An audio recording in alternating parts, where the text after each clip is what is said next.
मुस्तफा जाने रहमत सहाबा के साथ में खाने काबा का तवाफ कर रहे हैं। तवाफ काबा करते हुए एक काफिर, एक नौजवान, उसने देखा कि बड़ी भीड़ है, बहुत सारे सहाबा हैं।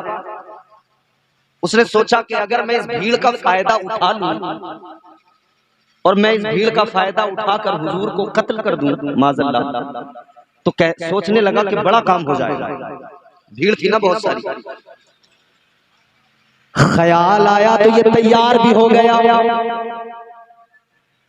काबे का तवाफ करते हुए मुस्तफा जाने रहमत को इसने देख लिया। उसी भीड़ के अंदर ये भी था। इसने खंजर निकाला, खंजर लेके आगे बढ़ा। मुस्तफा जाने रहमत को कत्ल करने का मंसूबा लेके आगे बढ़ा, इरादा लेके आगे बढ़ा। जैसे ही मेरे आका के करीब गया, खंजर निकाला, हाथ में इसके खंजर है। आका के करीब आया, हुजूर पर हमला करना चाहता था, मगर मेरे मुस्तफा की निगाहें इस पे पड़ गई। ताजदारे मदीना की नजरे नबूवत पड़ गई, निगाहें नबूवत इसके चेहरे पे पड़ गई। अल्लाह अल्लाह, मेरे आका की निगाहें नबूवत का क्या कहना, जिस तरफ पड़ जाए, जिस पर पड़ जाए उसकी तकदीर बदल जाती है। मेरे इमाम ताजदारे अहले सुन्नत सैयदी सरकार आला हजरत ने फरमाया, जिस तरफ उठ गई दम में दम आ गया, जिस तरफ उठ गई दम में दम आ गया। उस निगाहे इनायत पे लाखों सलाम। सुभान अल्लाह, सुभान अल्लाह, बहुत खूब। मेरे मुस्तफा की नजरे रहमत, नजरे नबूवत उसके चेहरे पे पड़ी। ताजदारे मदीना ने इधर उसको देखा, इसने आका के चेहरे को देखा। तो एक बात सुन लो, नबूवत में जमाल भी होता है मगर जलाल भी होता है। जमाल और जलाल दोनों है नबूवत में। नबूवत की हैबत, रौब वो भी बिल्कुल अलग है, और नबूवत का जमाल ये है। अल्लाह अकबर। आका ने उसको देखा, उसने आका को देखा। अब रुखे बद्दुहा को देख लिया, नजरें कैसे हटाए। चला तो खंजर लेकर था ना कि आज कत्ल कर दूंगा, मगर निगाहे नबूवत पड़ गई। उसने जब आका के चेहरे मुबारक को देखा, रुखे मुस्तफा को देखा, चेहरे बद्दुहा को देखा, अब नजर कैसे हटाए। और नजर ऐसी जमी, ऐसी जमी, दिल बदल गया, कुफ्र निकल गया, ईमान आ गया। खंजर हाथ से छूट के गिरा, आका के कदमों पे आया, कहने लगा, आया तो कत्ल करने था, मगर हुस्न देखकर मैंने समझ लिया ये किसी दुनियादार का हुस्न नहीं है, ये महबूबे परवरदिगार का हुस्न है। जब हुस्न का ये आलम है ए ताजदारे मदीना, तो आपके किरदार का, अखलाक का क्या आलम होगा। वो नौजवान कहने लगा, कलमा पढ़ाइए, अपना बनाइए, गुलाम बनाइए। आका ने कलमा पढ़ाया, ला इलाहा इल्लल्लाह मुहम्मदुर रसूलुल्लाह। तुम भी बोल दो सुभान अल्लाह, जोर से बोल दो। जो तौर है दुनिया का उसी तौर से बोलो, जो तौर है दुनिया का उसी तौर से बोलो। बहरों का इलाका है, जरा जोर से बोलो। बोलोगे नहीं तो काम कैसे चलेगा। तुम नहीं बोलोगे तो हम क्यों बोलेंगे भाई। अब सुनो, बड़ी लतीफ बात सुना रहा हूं। ये नौजवान हुजूर का गुलाम हो गया, दीवाना हो गया, जिसकी निगाहों में हुस्ने मुस्तफा हो। कई लोग ऐसे होंगे जो हमारे हाजी साहब हज करके आए, और भी कई लोग होंगे, इनसे पूछो गुंबदे खजरा का हुस्न कैसा है। वो है ना, हरा गुंबद जो देखोगे जमाना भूल जाओ। यकीनन भूल जाता है यार, सारी दुनिया को भूल जाता है। जब गुंबदे खजरा निगाहों का मरकज बना होता है, जब गुंबदे खजरा निगाहों के सामने होता है, बंदा देखता है, अब उसके दिमाग में कुछ नहीं होता, बिल्कुल क्लीन हो जाता है माइंड। यहाँ गांव में तो नमाज पढ़ने भी जाते हैं, अल्लाह अकबर कहा तो दिमाग में सब कुछ है कि नहीं। मेरे मुस्तफा का रोजा, हुजूर की जालियां और हुजूर का गुंबद है, माइंड पूरा क्लीन हो जाता है, दिमाग में कुछ नहीं रहता है तो फकत और फकत हुजूर का वो गुंबद, हुजूर के वो मीनार, हुजूर की वो जालियां और हुजूर का वो रोजा मुबारक, बस वही, उसके सिवा कुछ नहीं। तो जब गुंबद खजरा को देखने वाले का हाल ये वो जमाना भूल जाए, तो जो मुस्तफा के चेहरे को देख ले भला उसे क्या याद रहे। बेशक बेशक, सुभान अल्लाह सुभान अल्लाह, बेशक बदरजाए ऊला भूल जाएगा। अब इसने तो हुजूर का हुस्न देख लिया, मगर हुजूर का हुस्न देखने से पहले ये एक लड़की से मोहब्बत करता था, नौजवान एक लड़की से प्यार किया करता था। जब उसके घर के सामने से गुजरता था तो खड़ा हो जाता था। सामने एक खिड़की थी, बालाई मंजिल पर वो खिड़की खुलती थी, वो उसकी माशूका महबूबा खिड़की से अपना चेहरा दिखाती थी। ये देखता था फिर ये आगे जाता था, मतलब बिना देखे अपनी माशूका को इससे सुकून नहीं मिलता था। लेकिन अब तो इसने हुस्न मुस्तफा को देख लिया, अब तो जलवाए महबूबे खुदा को देख लिया, अब तो कैफियत बदल गई, सब कुछ भूल गया, माइंड पूरा क्लीन हो गया। अब ये जा रहा है नौजवान उसी रास्ते से, उस घर के आगे से गुजर रहा है। और दिन आता था जब उस घर के आगे से गुजरता था तो निगाहें खिड़की की तरफ होती थी। आज जा रहा है तो नजरें झुका के जा रहा है, आज जा रहा है अंदाज अलग है, आज जा रहा है मामला अलग है। उसने खिड़की खोली, माशूका ने, उस दोशीज़ा ने खिड़की खोल के देखा, इसकी कैफियत को देखा, हैरान हो गई, सोच में पड़ गई। इसे तो सुकून ही नहीं मिलता था, मुझे देखे बगैर इसे आराम नहीं आता था। आज क्या हुआ, ये तो नजरें झुका के जा रहा है, आज क्या हुआ, मेरी तरफ नजरें उठा के देख भी नहीं रहा है। अल्लाह अकबर कबीरा, उसने ऊपर से आवाज लगाई, ऐ मेरे दीवाने क्या हुआ, रोज तू इधर से गुजरता था, मुझे देखे बगैर नहीं जाता था, मुझे देखे बगैर तुझे आराम नहीं आता था, आज क्या हो गया, नजरें झुका के जा रहा है। इस नौजवान ने कहा, कल तक मैंने तेरा हुस्न देखा था, मैं तेरा दीवाना था, अब मैंने महबूबे खुदा का हुस्न देख लिया है। सुभान अल्लाह सुभान अल्लाह, सुभान अल्लाह। अब क्या तेरा हुस्न, क्या तेरे हुस्न की औकात भी साथ। ये शान है उनके गुलामों की, ये शान है उनके गुलामों की, सरदार का आलम क्या होगा, ये शान है उनके गुलामों की, सरदार का आलम क्या होगा, बिन देखे जब ये आलम है हम सबका, तो दीदार का आलम क्या होगा। सुभान अल्लाह बेशक, सुभान अल्लाह, बहुत खूब। हर कोई फिदा है बिन देखे, हमने तो नहीं देखा ना, मगर हम हुजूर के आशिक दीवाने, ये अलग बात है, थोड़ी कमियां हैं, खामियां हैं। अब जरा मेरे अजीजों गौर से मेरी बात सुनो, कहने का मकसद ये, जो नबी का गुलाम हो जाए वो जमाने से किनारा कर लेता है, जमाने से किनारा कर लेता है, वो है ना, तुमको पाया है जमाने से किनारा करके, तुम बदल देते हो किस्मत को इशारा करके।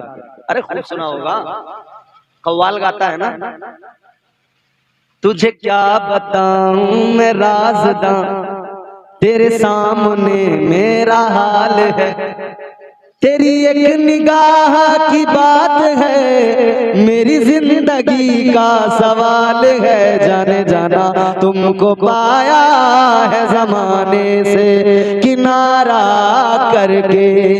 खूब सुना होगा ना आपने, मगर सुनो, ये दुनियावी हुस्न को देखकर ये दुनिया के माशूक के लिए ये न कहो कि तुमको पाया है जमाने से किनारा करके, बल्कि हुजूर की बारगाह में लो लगा के कहो या रसूल अल्लाह, आपको पाया है तो जमाने से किनारा कर लिया है, और आका अब गरीबों की किस्मत बनाना ये आपका काम है, हमारी बिगड़ियां बनाना, हमारे नसीबे चमकाना आपका काम।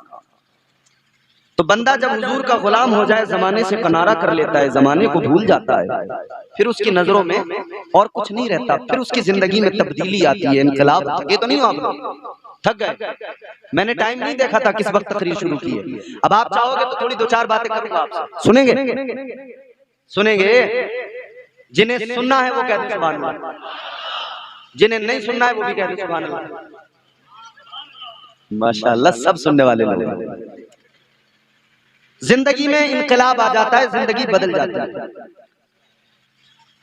इस्लाम तरबियत करता है, इस्लाम का मिशन और मकसद और मंशा ये है कि बंदा सबसे पहले महबूबे खुदा का गुलाम बन जाए, फिर उसका मकाम मर्तबा ये होगा कि कुरान कहता है कुंतुम खैरा उम्मतिन उखरिजत लिन्नास, ऐ हुजूर के गुलाम, नबी का कलमा पढ़ने वाले, अब तू जान ले तेरा मकाम क्या है, तेरी किस्मत बदल गई है, जिंदगी बदल गई है, अब तू बेहतरीन बन गया है, अब तेरे लिए कुरान कहता है कि तू बेहतरीन उम्मत है, अब तू बेहतरीन उम्मत ही बन गया नबी का। तो मेरे अजीजों, गुलामी मुस्तफ़ा जो है ना वो बेहतरीन बनाती है, इश्क मुस्तफ़ा जो है ना वो बंदे को बेहतरीन बनाता है, इश्क मुस्तफ़ा से बंदे की जिंदगी में निखार आता है, फिर वो अपने तमाम काम करता है तो उसे हुजूर की सुन्नतों का ख्याल होता है। फिर उसके यहाँ जब कोई बच्चा दुनिया में आए तो फिर लड़का हो या लड़की, लड़की के होने पे मातम नहीं होता, लड़के के होने पे डीजे नहीं बजते, बल्कि यही होता है लड़का अल्लाह दे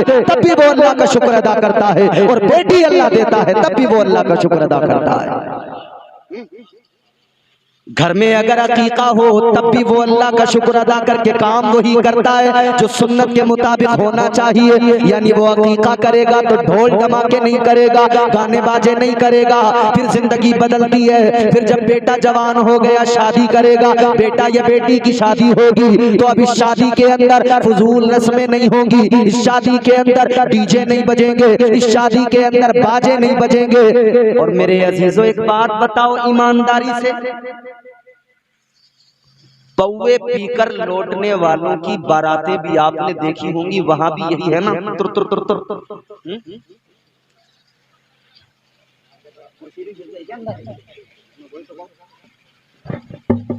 तुमने देखा है ना, पौवे पीकर नालियों में जो पड़े होते हैं ना उनकी बारातों में भी, और तुम हो नबी के गुलाम, नबी के आशिक, तुम्हारी बारात में भी अगर वही हो तो फर्क क्या? भाई फर्क होना चाहिए कि नहीं? तो माशाअल्लाह मुबारकबाद है जनाब मोहतरम इब्राहिम साहब को कि उन्होंने अपने बेटे की शादी में ढोल धमाके गाजे बाजे नहीं बल्कि मुस्तफा के जिक्र की महफिल को सजा लिया। शादी का मौका हमारे यहाँ होता यह है कि शादी में हम लोग फजूल रस्में इतनी शामिल किए हुए हैं। हमारे नौशा अभी गायब है इधर से, नजीम साहब पीला कुर्ता पहने हुए आए थे कि नहीं? किस मुनासिबत से है ये पीला कुर्ता? बोले साहब हल्दी है, हल्दी की रस्म,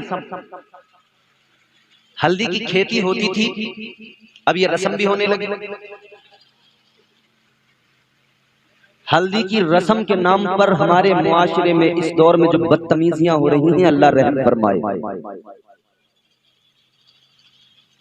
हालत यह है, अरे भाई चुपचाप पी लो पानी या चाय जो भी है, और चुपचाप मेरी बात भी सुन लो, है ना?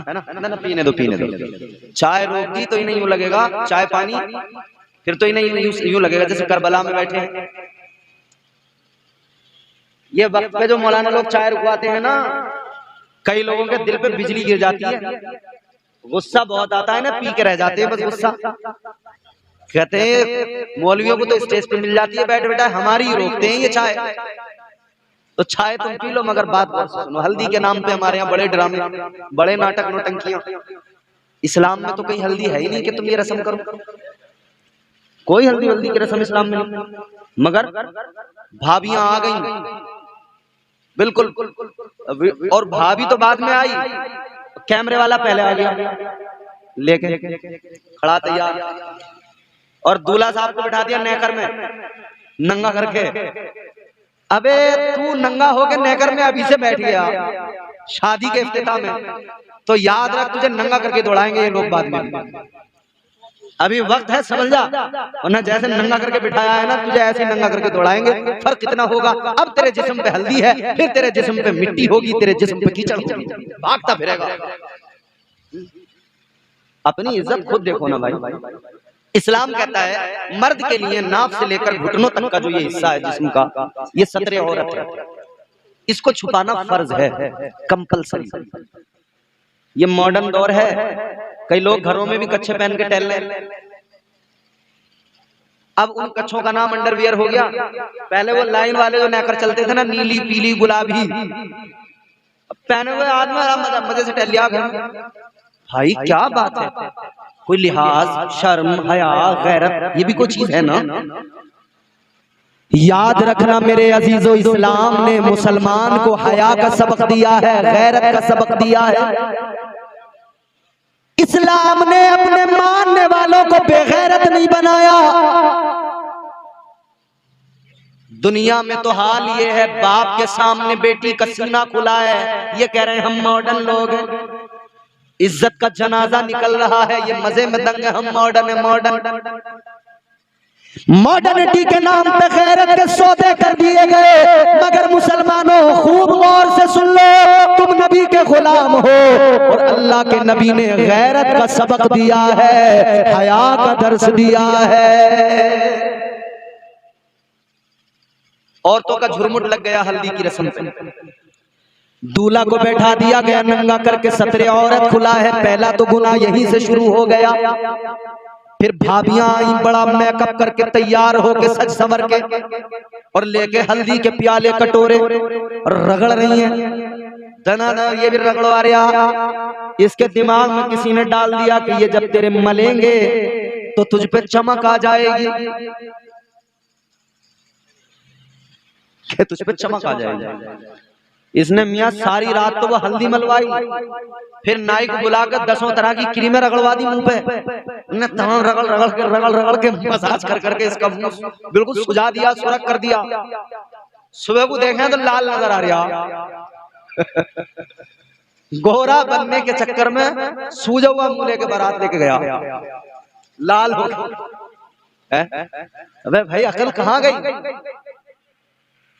याद रखना मेरे अजीजों, गौर से सुन लो, अगर हल्दी तू लगाना भी चाहता है तो चल अपने हाथ से एक तरफ जाके जरा सी लगा ले, ठीक है। उपटन वगैरह अगर तुझे लगानी भी है तो ऐसा भी नहीं है कि तुझ पे कोई शिकंजा कसा हुआ है कि तू मतलब मगर बेहयाई न कर, अकेला अपने आप अपने हाथ से थोड़ी बहुत लगाना चाहे लगा। मगर याद रखना इन क्रीम से, उपटनों से फकत तू अगर गोरा हो जाता तो क्या बात थी। अरे अगर तुझे खूबसूरत बनने का शौक चढ़ा है, अगर तुझे चेहरा चमकाने का खुमार चढ़ा है, तो तू हल्दियां रगड़ रगड़ के अपना मुंह लाल न कर, बल्कि तू कुरान की तिलावत कर। कुरान पढ़ेगा, तेरे चेहरे पर रौनक आएगी, चमक आएगी। तू सजदे में सर झुका, अल्लाह ताला तेरे चेहरे पर चमक अता फरमाएगा। हम इसीलिए तो कहते हैं हो जाएगा चेहरा नूरानी और दिल में चमक आ जाएगी। हो जाएगा चेहरा नूरानी और दिल में चमक आ जाएगी। तुम रोज कलामे पाक पढ़ो, सांसों में महक आ जाएगी। सुभान अल्लाह, सुभान अल्लाह, बहुत खूब, माशाअल्लाह। मगर बेगैरती की हद हो गई, औरतों का झुरमुट लग गया, दूल्हा को बिठा लिया, रगड़ गए, टांगों पे यहाँ तक रगड़ दी, पूरी कमर पे, पूरे जिस्म पे रगड़ दी, पीला कर दिया इसे। ऐसा लग रहा है सुबह को जैसे पीलिए का मरीज है। कई लोग तो ये फिक्र करते हैं कि भाई इसकी बारात लेके जाएं या इसे पीलिए की दवाई दिलवा के लाएं। समझ में नहीं आ रहा चक्कर क्या है? ये रस्म इस्लाम ने नहीं दी मेरे प्यारो, ये रस्म रिवाज इस्लाम का दिया हुआ नहीं है। खत्म कर दो खुदा के लिए ये बेगैरती वाली रस्में खत्म कर दो, ये बेहयाई वाली रस्में खत्म कर दो। हाँ, अगर तुम्हें रस्म रिवाज का शौक है तो वो रस्में करो जिन रस्मों में तुम्हें सवाब भी मिले, तुम्हारे घर में बरकतें भी आए। अगर तुम्हें कोई रस्म करनी है तो घर में शादी के मौके पर ये रस्म किया करो, यानी मुस्तफा का जिक्र किया करो। सुभान अल्लाह, सुभान अल्लाह बेशक। अगर तुम इतना बड़ा जलसा भी नहीं सजा सकते तो घर वालों को सबको बुलाओ, आओ बैठो भाई, एक रस्म है। कौन सी रस्म है? सबको बुला के कहो आज मुस्तफा का जिक्र करना है, जैसा आता हो वैसा करो। सब मिलके बैठ जाओ, सबको बुला लो और बुलाकर करो, बुलाकर उनको कहो क्या, अहमद मुख्तार की बातें करें। इधर उधर की क्यों करें? अहमद मुख्तार की बातें करें, अहमद मुख्तार की बातें करें, आइए सरकार की बातें करें, आइए सरकार की बातें करें। सुभान अल्लाह, सुभान अल्लाह बेशक। बोलिए सुभान अल्लाह। सुभान अल्लाह। मुंह में चाय हो तो उस वक्त मत बोलना वरना गड़बड़ हो जाएगी। आइए सरकार की बातें करें, उनके जिक्र पाक से तरह ज़बान, उनके जिक्र पाक से तरह ज़बान, क्यों भला बेकार की बातें करें, क्यों भला बेकार की बातें करें, अहमद मुख्तार की बातें करें, आइए सरकार की बातें करें। मुर्तज़ा मुश्किल कुशा शेरे खुदा, मुर्तज़ा मुश्किल कुशा,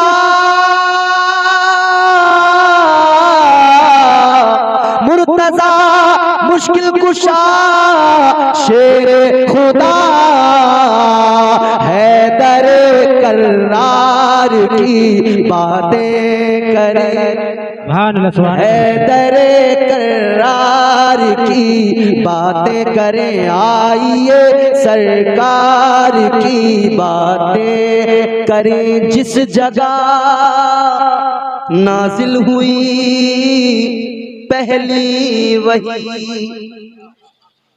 जिस जगह नाजिल हुई पहली वही, जिस जगह नाजिल हुई पहली वही, उस हिरा के गार की बातें करें, उस हिरा के गार की बातें करें, अहमद मुख्तार की बातें करें, आइए सरकार की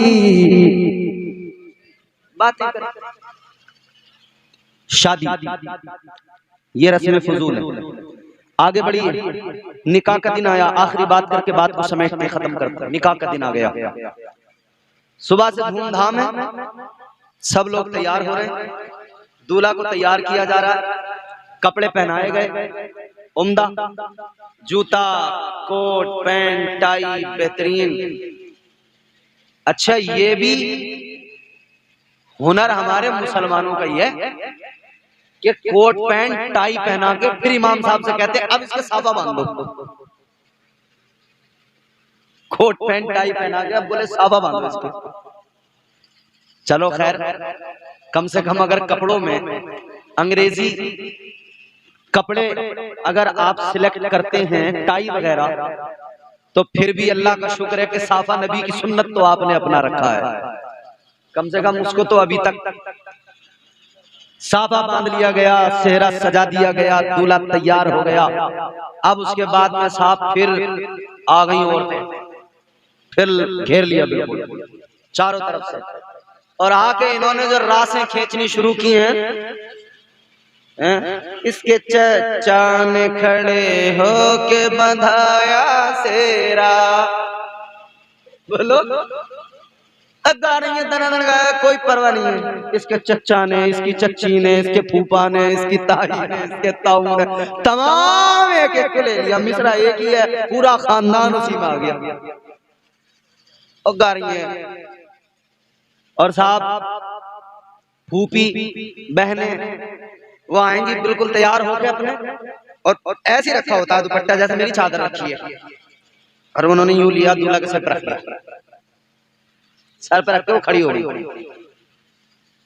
आप अपने भाई के सर पे हाथ रखे गलत नहीं है, फूफी अपने भतीजे के सर पे हाथ रखे गलत नहीं है, माँ बेटे के सर पे हाथ रखे गलत नहीं है। गलत ये है कि फूफी भी बेपर्दा खड़ी हो गई है, बहनें भी बेपर्दा खड़ी हो गई है, माँ भी बेपर्दा खड़ी हो गई है, और फिर आज इन्होंने सारी हदें पार कर दी है। वहां तमाम लोग आ रहे हैं और यहाँ हुस्न की नुमाइश हो रही है।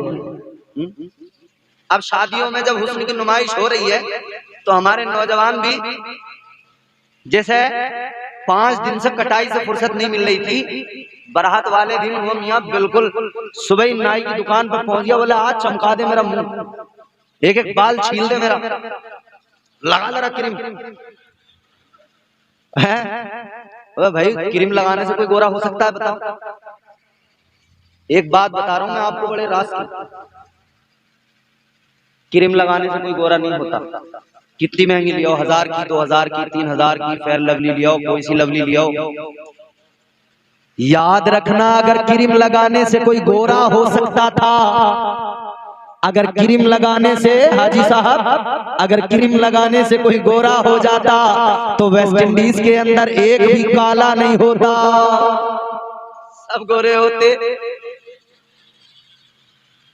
अम्मियां इन्होंने खूब अपना टिकटॉक बनकर चले गए। कर क्या रहे हैं वहां, क्यों आए थे इतने तैयार होके? अरे बोले मेहमानी आई होंगी बहुत सारी, नैन मटक्का करेंगे। वो तो पहले से सब झुंड खड़ा था वहां पे तैयार, बाल बिखेर बिखेर के। अब मियाँ सब ये आ गए नौजवान नैन मटक्का करने को देख रहे हैं, जुगाड़ लग जाए, किसी से अपनी सेटिंग हो जाए। और सब बिल्कुल तैनात है, अपनी अपनी पोजीशन पर खड़े हैं सब। बोले कहीं से तो किसी से तो बात बने। अरे भाई ये तुम नबी की सुन्नत अदा करने चले थे या तुम ये नैन मटक्का करवाने की महफिल सजाने चले थे? बेपर्दगी इतनी ज्यादा, अल्लाह रहम फरमाए। अम्मियां फिर इन्होंने यहाँ तो जो किया सो किया। अब बारात चली, बारात में मियां मर्दों को गाड़ी में बिठा दिया गया, औरतें बोली हम भी तो जाएंगे, हमें भी लेके चलो। अम्मियां जितनी भी थी सही समझदार सुलझी हुई औरतें, नेक परहेजगार औरतें बोली है हमारा क्या काम, आदमियों का काम है, हम न जा रहे। और जितनी थी परकटी निकल गई सब, पता ही नहीं लगा कौन कौन सी गाड़ी में किधर किधर घुस गई, पहुंच गई बारात में।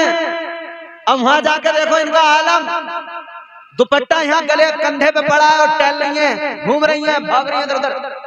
और मियाँ फिर वही तूफान बदतमीजी, अल्लाह रहम फरमाए। और फोटोबाजी इस कदर कि मियाँ खैर नहीं है, इधर फोटो उधर फोटो। अगर इत्तेफाक से मैरिज हॉल में शादी हो, मैरिज हॉल का कोई कोना नहीं बचता जहां पे फोटो नहीं लिए जाते। दूल्हा थक जाता है, इतने फोटो। अब मियाँ इसके साथ, अब उसके साथ, अब उसके साथ, इधर उधर इधर उधर, खाना खाते हुए सेल्फी फोटो, इधर उधर हर जगह फोटो, फोटोबाजी हो गई, सब हो गया। मियाँ जब से दूल्हा बना झुंड था इसके साथ, बारात चली झुंड था इसके साथ, डीजे बजा झुंड था इसके साथ, इसने खाया खाना खाया तमाम झुंड था इसके साथ। मगर जब निकाह का टाइम आया, 4 बुड्ढे एक इमाम साहब, कोई नहीं, सारे ऐसे गायब हो गए जैसे गधे के सर से सींग गायब हो गए। अबे तो तू बस बदतमीजी करने आया था, इसके निकाह में तू शामिल नहीं हुआ। जो इम्पोर्टेंट काम था निकाह, जो जरूरी काम था उसमें तू नहीं। अच्छा किसी का इंतकाल हो जाए, इम्पोर्टेंट काम क्या है? तदफीन, ये रोना। आप जाके 1 घंटा है अरे बड़े अच्छे थे रो रा के चले आए, ना नमाज जनाजा में पहुंचे, ना मिट्टी में पहुंचे, ना कब्रिस्तान जाए, तो वो कहेगा मैं बस रोने आया था, अब्बा के लिए हाथ उठाकर दुआ तो कर देता। बोलो इंपॉर्टेंट क्या, नमाज जनाजा और तदफीन दफनाना। तो हमारे यहाँ क्या होता है, भाई जल्दी चलो दफन से पहले जाना, दफन से पहले इसीलिए तो जाना कि दफन में शरीक होना। अबे मियाँ दफन में शरीक जैसे होना जरूरी है ना, ऐसे शादी में बाकी और काम कुछ भी नहीं है, असल काम निकाह है। तू निकाह में शरीक तो समझ ले शादी में शरीक, तू निकाह में शरीक नहीं तो किस में शरीक हुआ, शादी में शरीक नहीं हुआ। तू तो भांगड़ों में शरीक हुआ, नाचने गाने में शरीक हुआ, शादी में नहीं हुआ। शादी में तो बेचारे अल्लाह भला करे वो 4 ही बुड्ढे शरीक हुए जो निकाह में बैठे थे, और उन 4 के बाद में 2 ऐसे थे जो गवाही के पैसों के चक्कर में बैठे थे कि गवाही देंगे पैसे मिलेंगे निकाह। और कई ऐसे थे जो इमाम साहब को देखे जा रहे थे, उसने लग गई लॉटरी आज तो हाजी साहब मौज आ गई, क्या कहने हैं। पूरा दिन इमाम की खैरियत थोड़ी है, हमें कुछ खिला दो, आज तो बहुत पैसे कमा लिए। एक गांव तो ऐसा, इमाम को देख के अरे बड़ा मजा आ रहा है, इमाम का चर्बी आ गई जब से यहाँ आया इमाम इस गांव में। मैंने कहा अच्छा, मैंने कहा तू नाल से घी पिला रहा होगा इमाम को, कम वक्त तूने रोटी एक टाइम ढंग से नहीं खिलाई होगी इमाम। शादी में शरीक होने का मतलब है निकाह में शरीक होना, निकाह में शरीक हुआ करें। मगर मियाँ रस्म रिवाज की दुनिया रह गई, हालत हमारी क्या हो गई आज हमारा, अल्लाह खैर फरमाए। वो शायर ने बड़ी प्यारी बात कही, क्या जमाना आ गया संजीदगी खतरे में है, खुद नुमाई का चलन है सादगी खतरे में है, सर छुपाती फिर रही है आबरू इस दौर में, या इलाही कर मदद पाकीज़गी खतरे में है। जब से कम ज़र्फ़ों की आमद मैं कदे में हो गई, जब से कम ज़र्फ़ों की आमद मैं कदे में हो गई, रो रहे हैं जामो मीना मैं कशी खतरे में है।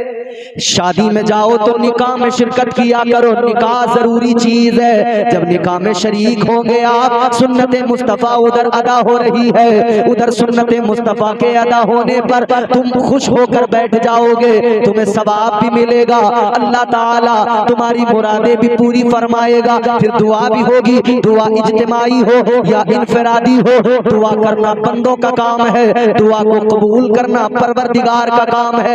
याद रहे अल्लाह ताला उन बंदों को पसंद फरमाता है जो रब से बार बार मांगते हैं, जो रब से झोलियां फैला फैला के मांगते हैं। तो ऐसी महफिलों में शरीक हुआ करो जहां बैठकर इज्तिमाई दुआ होती हो। याद रखना जहां पर इज्तिमाई दुआ होती है वहां पता नहीं होता न जाने कौन अल्लाह का पसंदीदा बंदा हो, वो आमीन कह दे, उसकी आमीन की बरकत से दुआ कबूल हो जाए और हमारा भी काम बन जाए। इस्लाम दस्तूर हयात अता करता है, शादी का सलीका तरीका इस्लाम सिखाता है।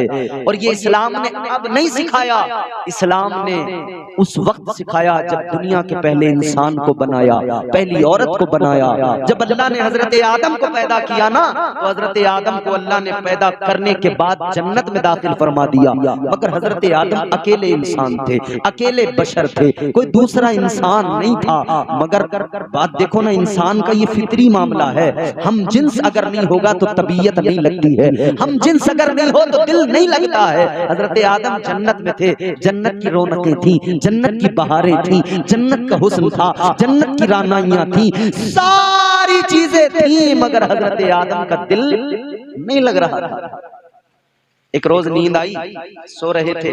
अल्लाह तो आलिमुल गैब व शहादा, सब जानने वाला, दिलों के भेद जानने वाला परवरदिगारे आलम ने बाई पसली से पैदा फरमा दिया पहली खातून, पहली औरत को, नस्ल इंसानी की माँ हजरत हव्वा को अल्लाह ने पैदा फरमा दिया। हजरत हव्वा पैदा हो गई, अल्लाह अल्लाह। हजरत आदम ने आँख खोली, आँख खुली तो क्या देखा, अपने करीब में औरत को पाया। फरमाया कौन हो तुम? कहने लगी मैं औरत हूँ। तो कहा किस लिए तुम्हें पैदा किया गया? कहा मुझे अल्लाह ने आपके लिए पैदा किया है। अब हजरत आदम अलैहिस्सलाम को जरा इंटरेस्ट आया, अब हजरत आदम अलैहिस्सलाम की तबीयत माइल हुई, आपने हाथ बढ़ाना चाहा, अल्लाह ताला ने फरमाया ऐ आदम हव्वा को पैदा तो तुम्हारे लिए किया गया है, मगर सुनो ऐसे हाथ नहीं लगा सकते हो। या अल्लाह जब मेरे लिए पैदा किया तो हाथ क्यों नहीं लगा सकता? अल्लाह ने फरमाया पहले तुम मेहर अदा करो, मेहर अदा करने के बाद में ये तुम्हारे लिए हलाल हो जाएगी, फिर तुम इसको हाथ लगाना। याद रखो अजीजों, निकाह बड़ी इंपॉर्टेंट जरूरी चीज है। अब कल वो काम होगा जो पहली बार जन्नत में हुआ था, यानी निकाह होगा। ये पहली बार हजरत आदम और हव्वा का निकाह, उनकी शादी जन्नत में हुई है। ये तो जन्नती अमल है। शादियां करो इस्लाम के तौर तरीके अपना। इस्लाम कहता है शादी ऐसे करो। मुस्तफा जाने रहमत ने कैसे की है शादियां?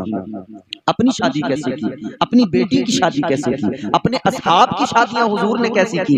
खुदा की कसम तारीख गवाह है, मुस्तफा जाने रहमत की पहली शादी हुई, पहली हुजूर की उम्र थी 25 साल और जिनसे शादी हुई उनकी उम्र थी 40 साल। कितनी जोर से?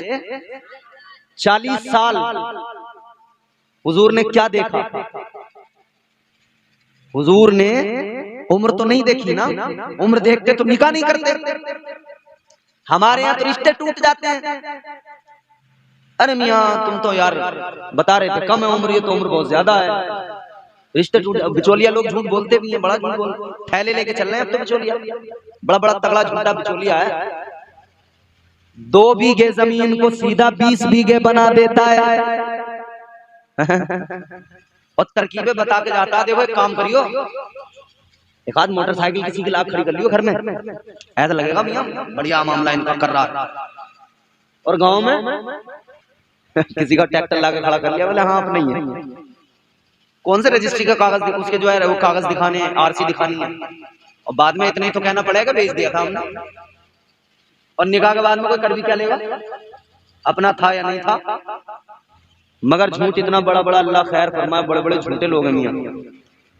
झूठ बोल बोल के रिश्ते न कराया करें, सच बोल के रिश्ते कराया करें।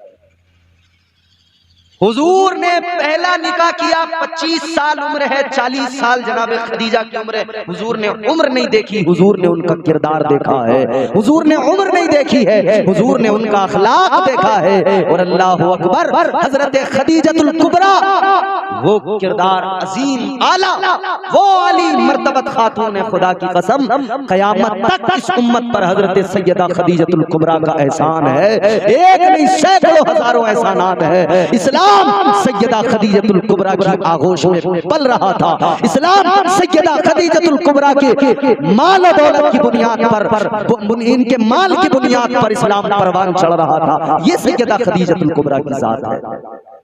मुस्तफा जान रहमत से वो वफादारी का इन्होंने मुजाहिरा किया है। खुदा की कसम बड़ा माल था, मलिकतुल अरब कहा जाता था इनको, अरब की मलिका।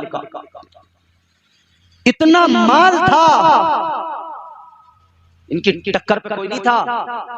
मगर हुजूर से जब मैंने कहा ना, जिसे इश्क का दर्द मिल जाए, जिसे इश्क की लज्जतें मिल जाएं, मेरे आला हजरत ने इसीलिए तो फरमाया, जिसको हो दर्द का मजा नाज़े दवा उठाए, जिसको हो दर्द का मजा नाज़े दवा उठाए। क्यों अजीज़ाने गिरामीउल कद्र, हजरत सैयदा खदीजतुल कुबरा ने वो मोहब्बत का सबूत पेश किया है, वो कुर्बानियां पेश की हैं। रहती दुनिया तक मिसाल उनकी मोहब्बत की दी जाएगी। जब निकाह होकर आई हैं, पहली रात है, सारा अपना माल मेरे मुस्तफा के सामने रख दिया है, सारी दौलत को रख दिया है, माल का ढेर लग गया। अल्लाह अकबर, इधर मुस्तफा है, इधर खदीजा है, बीच में माल है, इतना ढेर है कि हुजूर सैयदा खदीजा को नहीं देख पा रहे हैं और सैयदा खदीजा हुजूर को नहीं देख पा रही हैं। मगर सैयदा खदीजा कहती हैं, आका ये सारा माल है, ये सारी दौलत है, ये सारा सरमाया है, या रसूल अल्लाह आपकी खिदमत में हाजिर है, आपके कदमों पे निछावर है, आका आपको इख्तियार है, जो चाहे करें, या रसूल अल्लाह ये सब आपके लिए है, आपके कदमों पे निसार है। अल्लाह अल्लाह, सारा माल सारी दौलत उन्होंने कुर्बान कर दी। मगर हुजूर ने क्या किया, मेरे आका ने क्या किया? ताजदारे मदीना ने भी सारा माल सारी दौलत का क्या किया, एक रात के अंदर मेरे आका ने सारा माल गरीबों में बांट दिया। तुझे मोटरसाइकिल मिल जाए ससुराल से, तू चाबी छुपा छुपा के फिरता है कि छोटा वाला भैया कहीं मार न दे ले जाकर। बड़े वालों का तो यार रोज का काम हो गया, मोटरसाइकिल मांगने आ जाते हैं। कई बार तो आदमी है नहीं घर और कोई पड़ोसी को जरूरत पड़ गई, बोला वो भाभी चाबी दे दियो जरा, बोल चाबी ना हो तो अपने साथ ही ले गए। चाबी रखी है दराज में, चाबी तो अपने साथ ही ले गए, धोखे से चली गई, ले जाते तो ना है ही रहे। वैसे तो चाबी आज ही ले गए धोखे से, क्योंकि आज ही मांगी है तुमने धोखे से। मेरे मुस्तफा जान रहमत ने एक रात में सारा माल गरीबों में बांट दिया। अब जरा सैयदा खदीजतुल कुबरा का भी जज्बा देख लो, उफ तक न किया। आज की कोई औरत हो अगर वॉशिंग मशीन में घर में 10-5 मरतबा अगर शोहर की बहनें कपड़े धो ले तो ताने मारती है, सारी मशीन तोड़ के रख दी। देखो तो जरा ऐसे लग रही है जैसे 10 साल पुरानी है, मेरा ही सामान है उसे सब तोड़ रहे, मेरा ही सामान। देखो तो बच्चा आके मेरी फ्रीज खोल रहा है, मेरी फ्रीज खराब करके डाल दी, मेरी वॉशिंग मशीन पट करके डाल दी, मोटरसाइकिल में आग लगा दी, खराब भी नहीं बल्कि मोटरसाइकिल में आग लगा दी।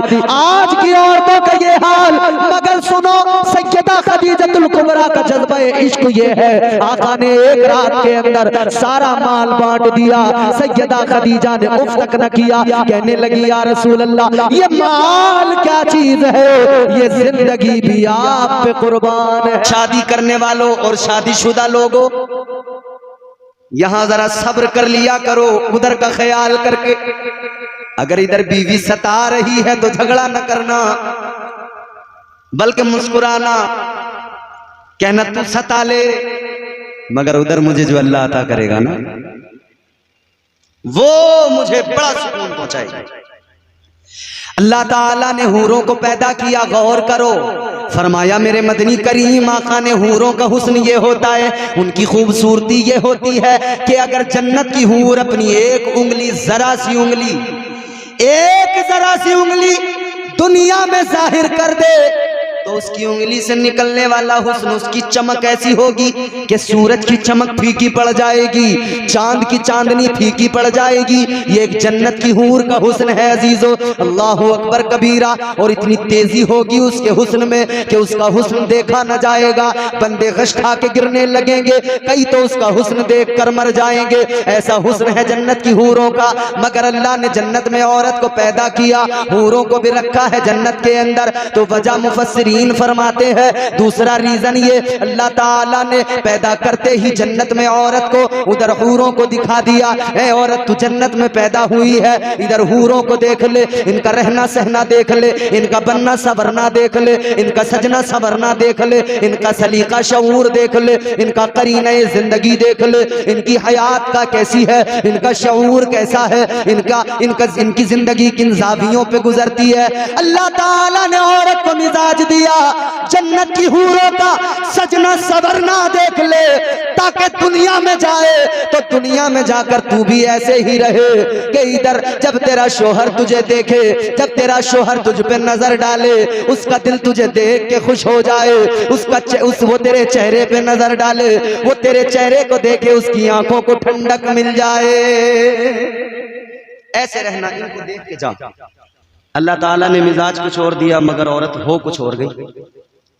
अल्लाह ने तो ये फिक्र दी थी कि सज संवर कर खूबसूरत बन के रहना अपने शोहर के सामने, ताकि उसे तुझे देखते ही उसके दिल को सुकून मिले।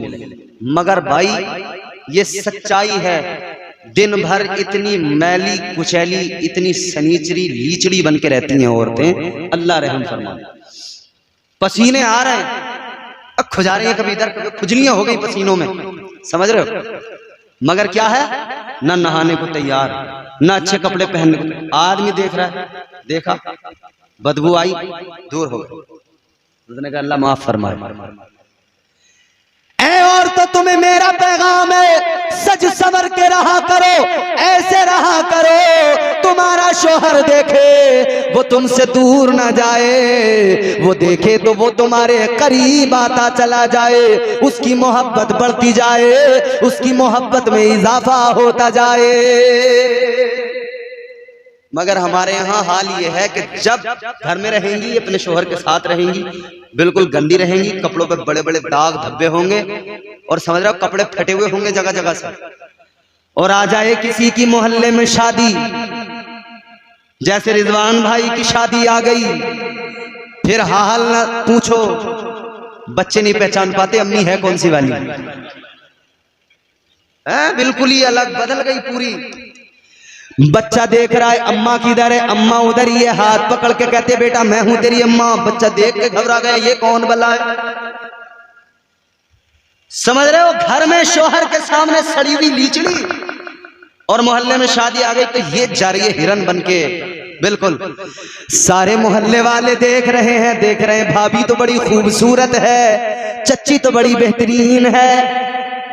अजीब बात है, सारा मोहल्ला इससे राजी, इसका आदमी इससे नाराज है? सारा मोहल्ला राजी है, सब कह रहे हैं कुछ चला जाए बस, चाय पिला के भेजेगी, वो भी आके 4 जगहों पे तारीफ करेगा, भाई फलाने की बहू जवाब छोड़ी, भाभी बहुत अच्छी है, चच्ची बहुत बढ़िया है। और वो आदमी कह रहा तुझे ज्यादा अच्छी लग रही है तो तू ले जा इसे, मेरी जान छूटे कम से कम। बोले 1 हफ्ते में तू हाथ जोड़ के खड़ा हो जाएगा, 1 हफ्ता नहीं झेल पाए। क्या जमाना आ गया, संजीदगी खतरे में है, खुदनुमाई का चलन है, सादगी खतरे में है, सर छुपाती फिर रही है आबरू इस दौर में, या इलाही कर मदद पाकीज़गी खतरे में है। अपने अंदर पाकीज़गी पैदा करो, मर्दों तुम भी अपने अंदर पाकीज़गी पैदा करो, औरतों तुम भी अपने अंदर पाकीज़गी पैदा करो, अपनी नजरों में पाकीज़गी पैदा करो, अपने वजूद को पाकीज़ा बनाओ और साफ सुथरी रहो, अच्छी बन के रहो। जब शोहर घर में आए पहले से तैयार हो जाओ, ताकि शोहर तुम्हारा तुमको देखे तो उसके जहनो फिक्र में कोई दूसरा ख्याल ना आने पाए, तुम उसके दिल की मलिका बन के रहो, उसके दिल की रानी बन के रहो। अपने शोहर को राजी रखो, उसको नाराज न करना। मेरे आका ने बार बार जोर दिया, ताजदारे मदीना ने फरमाया, ए औरतों तुम पे कपड़े धोना जरूरी नहीं, तुम पर रोटियां पकाना फर्ज वाजिब नहीं है, तुम पर ये खिदमतें करना जरूरी नहीं है, तुम करो या ना करो ये तुम्हारी मोहब्बत है, तुम कर रही हो, लेकिन हाँ तुम्हें शोहर को राजी रखना जरूरी है, शोहर की इताअत वाजिब है, शोहर की मोहब्बत वाजिब है, शोहर के साथ में हुस्न सुलूक करना जरूरी है, ये जरूरी है। मगर अजीब हाल है, जो जरूरी है उस पर कोई तवज्जो नहीं और जो जरूरी नहीं है उस पर पूरा फोकस, पूरे दिन कपड़े रगड़ने पर लगे। सुबह से शाम हो गई, आदमी कह रहा 2 बात नहीं कर सकता मैं इससे, जब देखो कपड़े रगड़ रही है, जब देखो कपड़े। और सास इतनी जालिम हो गई, कोई इसे मौका ही नहीं दे रही दिन में कहीं अपने आदमी से जरा सी बात कर ले। करिए कैसा मजनू हो गया, सास कहती कैसा मजनू हो गया, औरत सी बातें करता रहे दिन में। हम भी तो थे, हमारी भी तो जवानी थी, कभी हमने तो ऐसे ढंग नहीं करे हैं? अब ये बड़ा परेशान है, या अल्लाह मैं करूं क्या। रिजवान भाई टेंशन नहीं लेना, डरना नहीं, बीवी के हुकूक अदा करना, अल्लाह ताला राह हमवार फरमा देगा, खुद ब खुद रास्ते आसान हो जाए। कपड़े धो रही हो धो, रोटियां पका रही हो पकाओ, मगर शोहर को राजी करना जरूरी है हर एतबार से, तो शोहर की भी फिक्र किया करो और सासें जितनी हैं वो भी सुने। ये सीरियल देख देख के जो तुम घातक बन गई हो ना, खतरनाक, ये जो तुमने मोबाइलों में सीरियल ड्रामे देख लिए, सास भी पहले बहू थी। हाँ बहू थी तो क्या मतलब, अब इंतकाम लेगी, बदला लेगी, बदला लेने के चक्कर में अपनी हालत खराब कर लेगी। फिर नौबत ये आएगी जब तुझसे हिला नहीं जाएगा, ये बहू तुझे हाथ तक नहीं लगाएगी, तो बेहतर ये होगा इस बहू से बना के रख, ताकि तेरे बुढ़ापे में ये बहू तेरे काम आए। अपने बेटे का दिल ना दुखा, बना के रख, ताकि तेरे बुढ़ापे में तेरा बेटा तू अगर चल ना सके तो गोद में उठाकर तुझे लेकर जाए, ये बहू तुझे गोद में उठाकर तेरी हाजतें पूरी कराए। तो अपने बहू बेटों को ऐसा ना समझो कि इन्हें दूर रखना है, मिलने नहीं देना है, करीब नहीं आने देना है। जहन बदलो, मेंटलिटी चेंज करो, आगे बढ़ो मेरे अजीजों। अब जरा तवज्जो करो, अल्लाह ताला ने मर्द को पैदा कर दिया, औरत को पैदा कर दिया, फिर अल्लाह ने निकाह फरमा दिया। अल्लाह ने फरमाया आदम मेहर अदा करना है। अर्ज करने लगे मौला क्या अदा करूंगा, मेरे पास तो कुछ भी नहीं। अल्लाह ताला ने फरमाया ए आदम सुनो सुनो, तुम्हें मालो दौलत से मेहर अदा नहीं करना है, तुम्हें खजाने देकर मेहर अदा नहीं करना है। ए आदम तुम्हें मेहर अदा करना है तो इस तरह से अदा करना है कि मेहर भी अदा हो जाए और मर्द के खमीर में मेरे महबूब की मोहब्बत भी आ जाए। या अल्लाह क्या करूं? फरमाया मेरे महबूब पे दुरूद पाक 10 मरतबा पढ़ दो, तुम्हारा मेहर अदा हो जाएगा। और जब दुरूद पढ़कर तुम एक दूसरे से मिलोगे तो फिर तुमसे पैदा होने वाले तमाम इंसान उनके खमीर के अंदर दुरूद पाक की बरकत से मेरे महबूब की मोहब्बत आ जाएगी। अब मेहर हजरत आदम ने अदा कर दी, मगर मेहर के मामले में चंद ऐसे खड़ूस बुड्ढे हमारे यहाँ बैठ जाते हैं पाल पे पहले से ही, कह रहे हैं 1 लाख रुपए का मेहर होगा भाई साहब। और अब 1 लाख तो कुछ भी नहीं रहा, अब तो 5-5 लाख का मेहर है। और खास तौर पे फूफा जो होते हैं ना, फूफा, इसने धेला नहीं लगाया होगा शादी में, और मेहर के टाइम पे ऐसे बैठ जाएगा अकड़ के, कहेगा नहीं इतना जहेज दे रहा है, इतना सामान दे रहे हैं, ये दे रहे हैं, वो दे रहे हैं, इतना तो मेहर होना ही चाहिए। अच्छा याद रखना, नबी की शरीयत कभी किसी को मशक्कत में नहीं डालती, किसी पर बोझ नहीं है। मुस्तफा की शरीयत, इस्लाम किसी पर उसकी ताकत से ज्यादा बोझ नहीं डालता, इस्लाम किसी पर उसकी ताकत से ज्यादा बोझ नहीं डालता, याद रखें। इसीलिए मेरे आका का फरमान, हैसियत देखकर मेहर की रकम रखा करो, मुकर्रर किया करो, ताकि वो बंदा अदा कर दे, उसे ताखीर ना हो अदा करने में। 5 लाख का बांध दिया, वो अदा ही नहीं कर पा रहा, दे ही नहीं पा रहा। शादी होते फिर वो झमेलों में फंस गया, शादी होते फिर मतलब अलग अलग मामलात हो गए। मियाँ तुमने 5 लाख का मेहर रख दिया, वो कहाँ से देगा?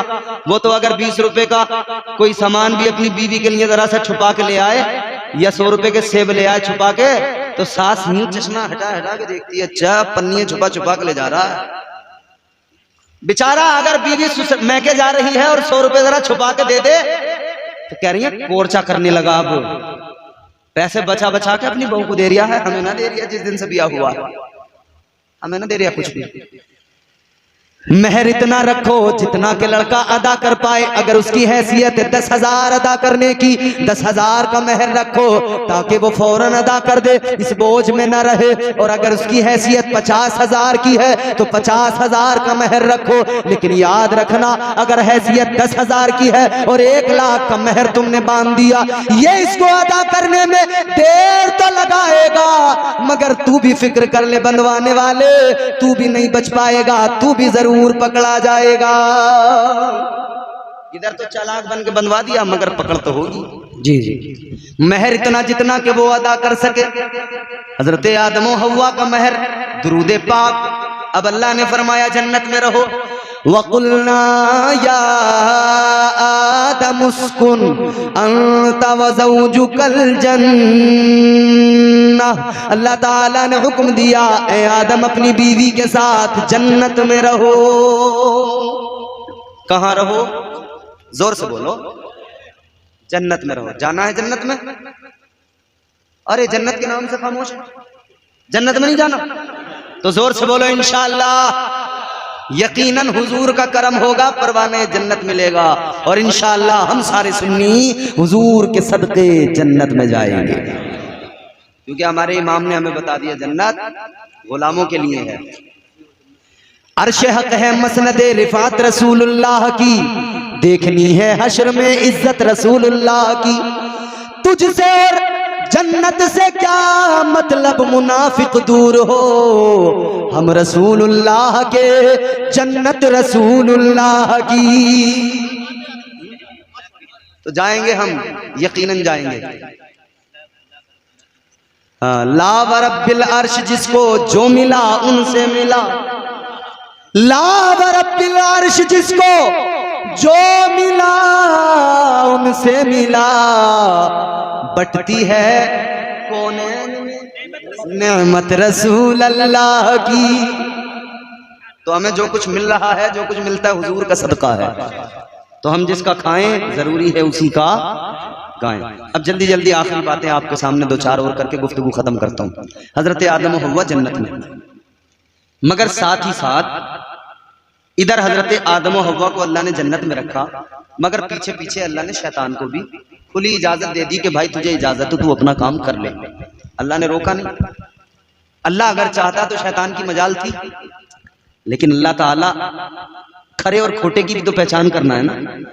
जन्नत दोज़ख जब बने हैं तो अल्लाह ताला अपने बंदों को परखता है, उनका इम्तिहान लेता है। अल्लाह ताला ने शैतान को पीछे लगा के, फिर अल्लाह ताला ने तौबा का दरवाजा खोल के, फिर अपनी रहमतों को, अपनी नेमतों को अपने बंदों पर मुसलसल दराज करके फिर बंदे को फरमा दिया, ऐ बंदे अब शैतान भी है, ये तुझे बहकाएगा, और मेरा करम भी है, मेरी रहमतें भी हैं जो तुझे अपनी तरफ बुलाएंगी। अब तेरा इम्तिहान है, तू किधर जाएगा, इधर जाएगा या उधर जाएगा। अगर शैतान के साथ गया तो समझ ले तेरा ठिकाना दोज़ख है, और अगर तूने रहमान के हुक्म को माना तो याद रखना तुझे अल्लाह ताला मजीद अता फरमाता जाएगा। अल्लाह तुझे नेमतों से भी नवाजता जाएगा और उसकी रहमतें भी तुझे अपनी आगोश में ले लेंगी। मगर मेरे अजीज़ों गौर कीजिए, अल्लाह ने हजरत आदम और हव्वा को जन्नत में भेजा। इधर शैतान फिक्र में लग गया कि भाई जन्नत से निकालूं कैसे, जन्नत से निकालूं कैसे। उस वक्त पहले आदमी पहली औरत को जन्नत से निकालने की फिक्र में था, और आज शैतान इस फिक्र में है कि जन्नत में जाने से रोकूं कैसे, जन्नत में जाने से रोकूं कैसे। इसीलिए तो ये शैतान क्या करता है, जन्नत में जाने से रोकने की तदबीरें इंसान के दिमाग में डालता रहता है। कभी कहता है कि तू जो है फिल्में देख, कभी कहता है तू जो है बदकारियां कर, कभी कहता है तू झूठ बोल, कभी कहता है तू नमाजें छोड़, कभी कहता है तू बुराइयां कर, कभी कहता है शराब के जाम पी, कभी शैतान वसवसे डालता है तू जुआ खेल, कभी शैतान वसवसे डालता है सट्टा लगा, कभी शैतान वसवसे डालता है अपनी बहनों पे गंदी नजर डाल। ये शैतान वसवसे डालता है जन्नत में जाने से रोकने के लिए।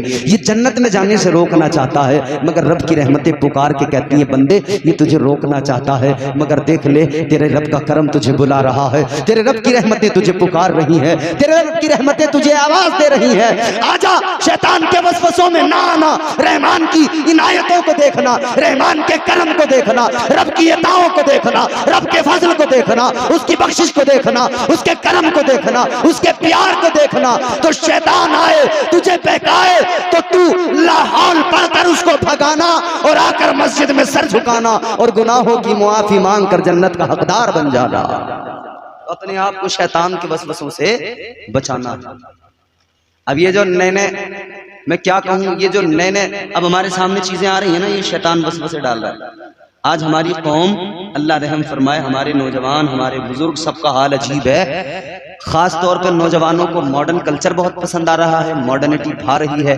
फिर मॉडर्निटी ने इस दर्जा हमारी नई नस्ल को इस दर्जा खराब किया कि अब उनका चेहरा इस्लामी नहीं रहा, लिबास इस्लामी नहीं रहा, तरीके इस्लामी नहीं रहे, चाल चलन इस्लामी नहीं रहे। चेहरे पे देखो तो नबी की सुन्नत गायब, दाढ़ी, और फिर इनका हुलिया ही पूरा अजीब हो गया, हुलिया ही पूरा अजीब हो गया, बदल गया। और अब तो अल्लाह रहम फरमाए पता ही नहीं लगता मर्द और औरत का भी फर्क खत्म हो गया। भाई औरतों के चेहरे पे दाढ़ी नहीं होती, बाल उनके लंबे होते हैं, मर्द के चेहरे पे दाढ़ी होती है। अब हमारे यहाँ मुआशरे में क्या हुआ, चेहरे की दाढ़ी खत्म कर दी और बाल पीछे से चुटियां बांध ली, लंबे लंबे कर लिए, जुल्फ़िकार है नहीं। तो मैं 4 मिसरे सुना दूं। फैशन का ये दौर सुहाना लगता है, फैशन का ये दौर सुहाना लगता है, अच्छा खासा मर्द जनाना लगता है। और अब चौथा मिसरा सुने। फैशन का ये दौर सुहाना लगता है, अच्छा खासा मर्द जनाना लगता है, पल भर में कैसे बदलते हैं नक्शे, आगे शब्बू पीछे शबाना लगता है। पूरा इसका सिस्टम ही बदल गया। बातें तो बड़ी बतानी है, मगर रात का हिस्सा वो है कि अब बातें बताने का वक्त नहीं। इंशाअल्लाह फिर कभी मुलाकात होगी तो और मजीद बातें होगी। मगर आखिरी बात सुनो, अल्लाह ताला ने इंसान को अपने बंदों को मिजाज दिया, बता दिया कि सुनो, पहले मर्द पहली औरत को मैंने रखा जन्नत में। कहां रखा? कहां रखा? जोर से बोलो, कहां रखा? मगर अब मैं आपको वो कुरान की आयत सुनाता हूं जिसमें अल्लाह ताला ने फरिश्तों से फरमाया कि मैं इंसान को पैदा करने वाला हूं। अल्लाह ताला ने फरमाया, व इज़ क़ाल रब्बुका लिल मलाइकति इन्नी जाइलुन फिल अर्दि खलीफा। अल्लाह ताला ने फरिश्तों से फरमाया, ऐ फरिश्तों, मैं जमीन में अपना खलीफा बनाने वाला हूं। कहां बनाने वाला हूं? कहां? मतलब बात क्लियर के जमीन की खिलाफत इंसान के लिए, बात बिल्कुल वाज़ेह कर दी इंसान को बनाने से पहले। अब ये आप नुक्ता सुने, इंसान को पैदा करने से पहले अल्लाह ने बात क्लियर कर दी, बात वाज़ेह हो गई कि इंसान को जमीन की खिलाफत अता की जा रही है। तो मतलब इंसान को जमीन पर ही आबाद किया जाएगा। लेकिन अल्लाह ने हजरत आदम को पैदा करके हजरत हव्वा को कहां रखा? दोनों को।